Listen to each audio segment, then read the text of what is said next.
நீ எனக்கு கூட்டாளி தானே, நான் அவனை சுட்டுக்குருவேன் பார்த்துக்க. அதே மாதிரி அவன் நீ என் கூட்டாளி தானே, ஒன்று நான் ஷூட் பண்ணுவேன் பார்த்துக்க.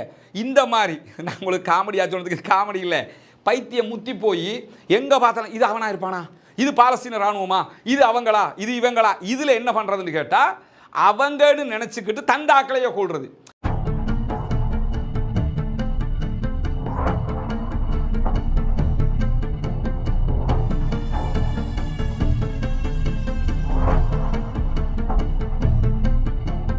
இன்னொரு செய்தியை அவங்க வெளியிட்டிருக்கிறாங்க என்னன்னு சொன்னால், இஸ்ரேலுடைய ஃப்ரெண்ட்ஷிப் அட்டாக், ஃப்ரெண்ட்லி அட்டாக் என்று சொல்லுவாங்க.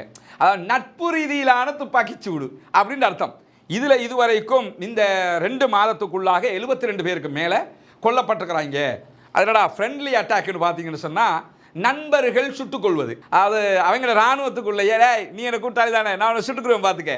அதே மாதிரி அவன் நீ என் கூட்டாளி தானே, ஒன்று நான் ஷூட் பண்ணுவேன் பார்த்துக்க.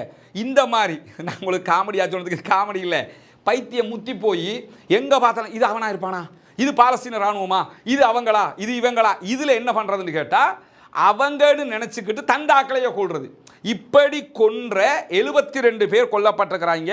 இதில் குறிப்பாக என்ன பார்க்கணும்னு கேட்டால் கவச வாகனங்கள் நடத்திய துப்பாக்கி சூட்டில் 7 பேர் கொல்லப்பட்டிருக்காங்க.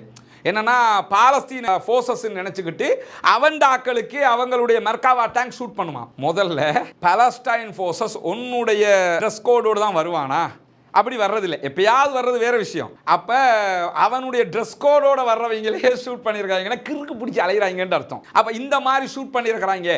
இன்னைக்கு வந்திருக்கக்கூடிய ஒரு சம்பவத்தில் என்னன்னு கேட்டால் 2 இஸ்ரேலிய வெஹிக்கிள்ஸ் ஒன்றோடு ஒன்று மோதியதில் ஒருத்தன் கொல்லப்பட்டிருக்கிறான் அப்படின்னு வருது. அதனால் அவ்வளோ டிராஃபிக் ஜாமாவாக இருக்குது காசாவுக்குள்ளே ஒன்றோடு ஒன்று மோதுகிற அளவுக்கு. அப்போ இதெல்லாம் என்ன அர்த்தம்னு கேட்டால் உளவியல் ரீதியாக பைத்தியம் பிடித்து முத்தி அலைந்து கொண்டிருக்கிறார்கள்.